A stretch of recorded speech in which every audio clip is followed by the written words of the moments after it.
Etika bisnis. Pengertian dari etika yaitu sebuah ilmu atau konsep yang bersifat normatif berkaitan dengan perilaku manusia, baik sebagai individu dan atau anggota kelompok sosialnya yang digunakan untuk menilai apakah sebuah tindakan yang dilakukan itu salah atau benar dengan mengacu kepada norma yang berlaku. Sedangkan pengertian dari bisnis sendiri yaitu, bisnis menurut ilmu ekonomi adalah menjual barang atau jasa kepada konsumen untuk mendapatkan keuntungan. Kata bisnis sendiri berasal dari suku kata dasar Inggris yaitu busi, yang berarti sibuk mencari keuntungan. Etika yang berlaku di dunia bisnis. Etika bisnis adalah studi tentang aspek-aspek moral dari kegiatan ekonomi bisnis.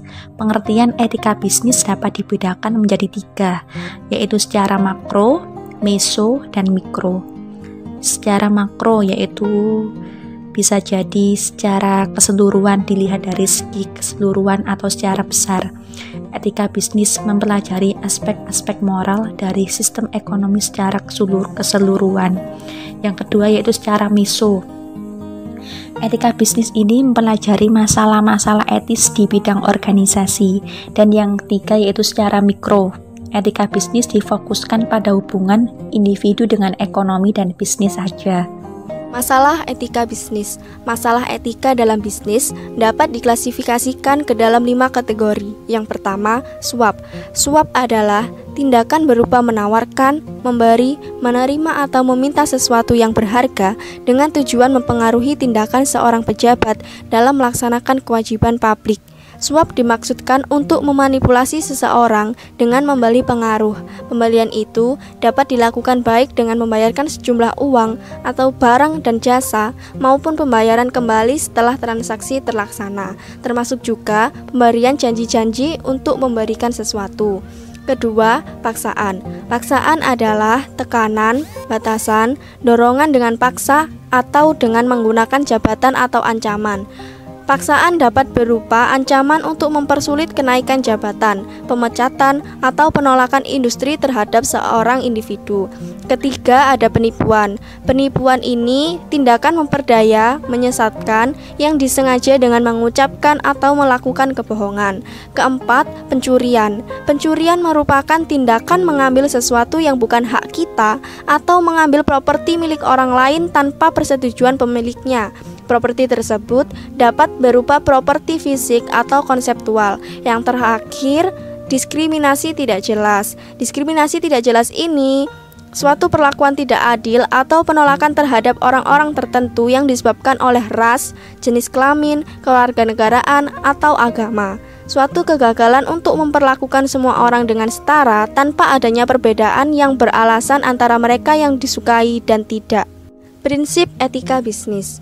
Menurut founder Ames and R.A. Wakely dalam publikasi yang berjudul Management Journal pada tahun 1988 mengungkapkan bahwa pada dasarnya terdapat 3 pendekatan dalam merumuskan prinsip etika bisnis. Yang pertama, pendekatan utilitarian. Pendekatan ini, setiap tindakan dalam dunia bisnis harus didasarkan pada konsekuensi yang ditimbulkan oleh tindakan tersebut. Oleh karena itu, dalam bertindak, seseorang seharusnya mengikuti cara-cara yang dapat memberi manfaat sebesar-besarnya kepada masyarakat, dengan cara yang tidak membahayakan dan dengan biaya yang serendah-rendahnya. Kedua, pendekatan hak individu. Menurut pendekatan ini, setiap orang dalam tindakan dan kelakuannya memiliki hak dasar yang harus dihormati. Namun, tindakan atau tingkah laku tersebut harus dihindari apabila diperkirakan akan menyebabkan terjadi benturan dengan hak orang lain. Yang ketiga, pendekatan keadilan. Menurut pendekatan ini, para pembuat keputusan mempunyai kedudukan yang sama dan bertindak adil dalam memberikan pelayanan kepada pelanggan, baik secara perseorangan maupun secara kelompok. Prinsip etika bisnis. Menurut Sonny Kraft tahun 1991, etika bisnis berarti membangun citra bisnis sebagai profesi luhur. Terdapat beberapa prinsip menurut Sonny Kraft, diantaranya yang pertama, prinsip otonomi. Manusia dapat bertindak secara bebas berdasarkan kesadaran sendiri tentang apa yang dianggap baik untuk dilakukan. Tetapi otonomi juga memerlukan adanya tanggung jawab, kebebasan yang bertanggung jawab. Orang yang otonom adalah orang yang tidak saja sadar akan kewajibannya, tetapi juga mempertanggungjawabkan keputusan dan tindakannya, mampu bertanggung jawab atas keputusan yang diambilnya, serta dampak dari keputusan tersebut. Yang kedua, prinsip kejujuran. Kejujuran untuk menjamin kelanggengan sebuah kegiatan bisnis. Yang ketiga, prinsip berbuat baik dan tidak berbuat jahat. Berbuat baik dan berbuat jahat, yaitu prinsip moral untuk bertindak baik kepada orang lain dalam segala bidang. Dasar prinsip tersebut akan membangun prinsip-prinsip hubungan dengan sesama. Yang keempat, prinsip keadilan merupakan prinsip yang menuntut bahwa dalam hubungan bisnis, seseorang memperlakukan orang lain sesuai haknya.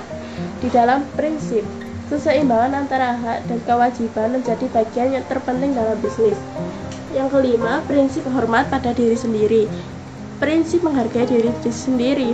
Dalam melakukan hubungan bisnis, manusia memiliki kewajiban moral untuk memperlakukan dirinya sebagai pribadi yang memiliki nilai sama dengan pribadi lainnya.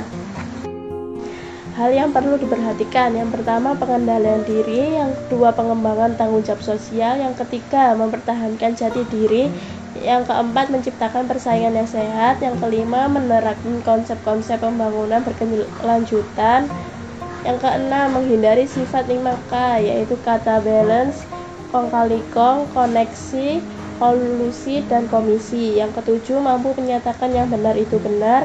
Yang ke-8 menumbuhkan sikap saling percaya antar golongan pengusaha. Yang ke-9 konsekuen dan konsisten dengan aturan bersama. Yang ke-10 memelihara kesepakatan. Yang 11 menuangkan ke dalam hukum positif.